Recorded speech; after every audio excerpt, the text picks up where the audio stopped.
Okay guys, here we are. I got my trusty letter here from the producers. I'm gonna open it up. I don't know what's inside here. It's completely sealed, and so let's see how I'm gonna start a conversation. Do you know that anything goes for starting gospel conversations, even with total strangers? To prove the point, I sealed and sent our equipping evangelists crazy pictures to serve as secret conversation starters that they can't even see until they hit the streets and open the envelopes. Okay, wow. We got ourselves a picture of what I think is a robot hand and the hand of just a normal person reaching out and touching, similar to Adam and God, the famous artwork. This is cool. What I think I would do to bridge this or to steer it towards a gospel conversation, I think I would talk about the intelligent design of the robot hand and the intelligent design of the human hand. We'll see how the conversation goes. We're a group called The Cross Current. We're essentially asking people about the picture that's inside the envelope. I'd love to get your reactions on the picture and then we'll have a conversation about it. Do you want to do that? Sure. Cool, okay. All right, Aiden, so as I just mentioned to you, I just opened this up 2 minutes ago. I have a bit of a preconceived notion about what I think about this picture. You haven't seen this picture before, have you? No. No, so we're gonna crack it open. You let me know what you think. Sounds Okay? Here, you wanna hold it? You wanna hold it? Sure. Okay. What do you think about that? It's Yeah, a take on the creation of man. there it is. Yeah. I thought the same thing. Very cool. But- So, tell me what you think about the two. One's a human hand, one's a robot hand. So Yeah. probably illustrating some connection between the digital world or the robotic world and the human world. Yeah, sure. Something like that. Yeah. I don't know. That's Yeah. my guess. Right on. So the first question that I had, because I knew I was obviously going to be doing an interview about the picture, which one would you say is more intelligently designed?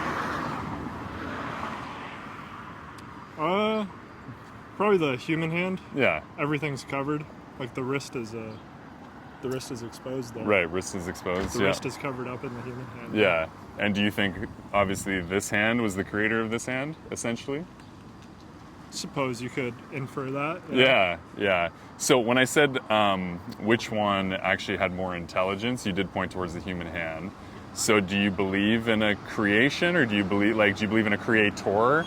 Like something with intelligence made that human hand intelligent? Or do you believe that things came from natural processes? I think both are equally possible.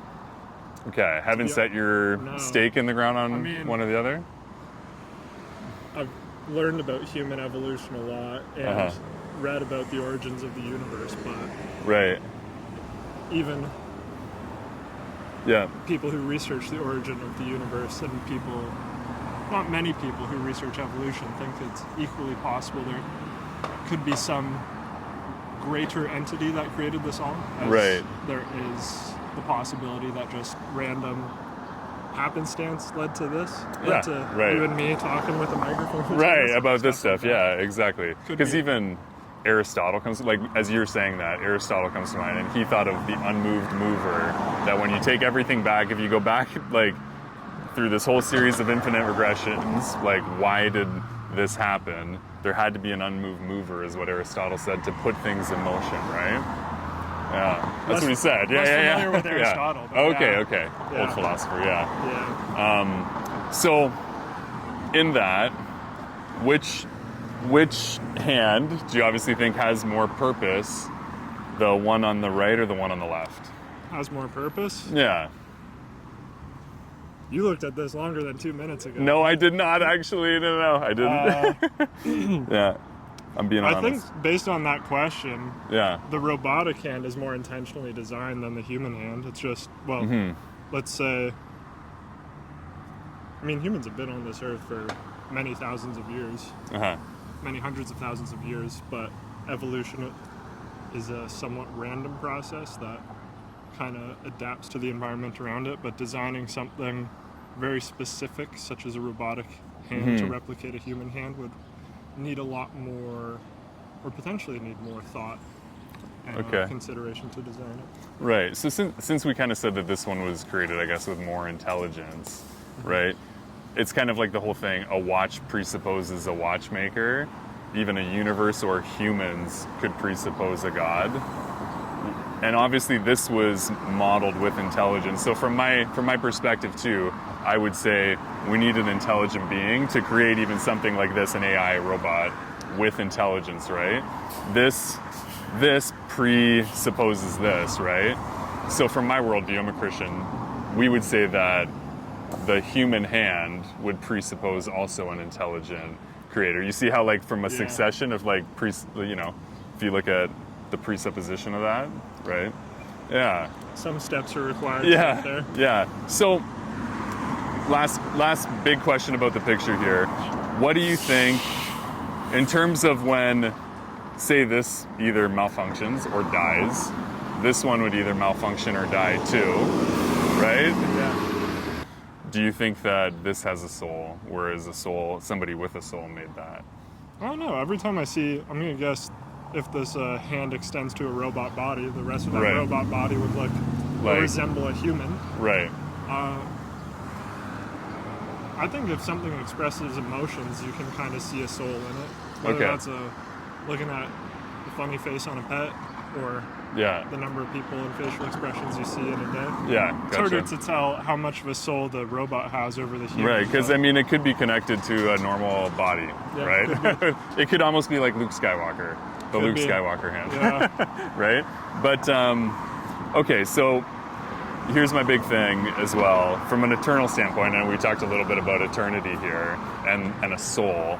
Has anybody ever explained to you what a Christian believes about how you would actually get to heaven or how you would actually have an eternal hope? No. No? Okay.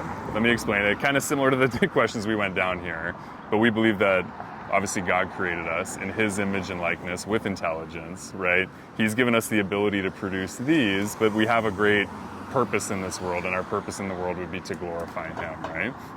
Problem is, man hasn't fully glorified God the way that we ought to, right? If you look at the Ten Commandments, we've all messed them up at some point. You've probably lied before. Yeah. So have I. We're both liars, Yeah. right? That's just one of them. But when God judges us by those 10 commandments, we all come out on the other side guilty, right? But what He did was His Son came down and actually took on this form, right? The human form. And He lived the life that I couldn't live, and that Aiden couldn't live, and that Luke couldn't live, right? He died the death that I should have died as a breaker of His law. Because if God can create humans or create the universe, He can't even be in the presence of something immoral like me, right? And so when I put my faith and trust in Jesus, now all of a sudden I take on His righteousness. When God looks down and sees me, He doesn't see Luke, the guy who's lied, the liar. He doesn't see the guy who's coveted or put other gods before Him. I used to be a football player, and like sports were my god, right? And after I tore my ACL, I ended up reading the Bible and realizing that there was more purpose in life than sports, right? Yeah, it was a little bit, but yeah. So, and then that's the faith and the hope that we have, right? Is that we have an eternity set in front of us if we just take on Jesus' righteousness. We put our faith and trust in Him, repent of our sin, and then now God sees me as the perfection of Jesus because He died on my place, I say this to my kids all the time. I have 4 kids at home. I say to them, Jesus took the punishment, He took the spanking for everybody when He died on the cross. So He bore my punishment, and that creates this heart of worship. So in full conclusion here, Aiden, we're going to give you these the 7 C's of history. It's got a little bit of a background on pretty much just biblical timeline, biblical history from creation, the fall, Adam and Eve, when Jesus died, and where we are now on the biblical timeline. And then it's got the big 3 questions of life. Where do we come from? What's the purpose of life? And then what happens after you die? So Perfect. there you go, Some brother. light Yeah, reading that's material. a little light reading material because you obviously took the time to be gracious and be interviewed. Yeah, you've been a pleasure to chat with. Yeah, It was nice absolutely. meeting you. Yeah, absolutely. Really nice to meet you. Thanks for doing that, eh?